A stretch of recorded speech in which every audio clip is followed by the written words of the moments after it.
Você acha que o Pitbull tem a mordida mais forte do mundo? Então segura esse top 5.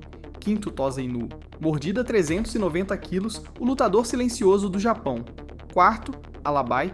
Mordida 456 kg, o guardião das montanhas da Ásia Central. Terceiro, Borboel. Mordida 492 kg, criado para enfrentar leões na África.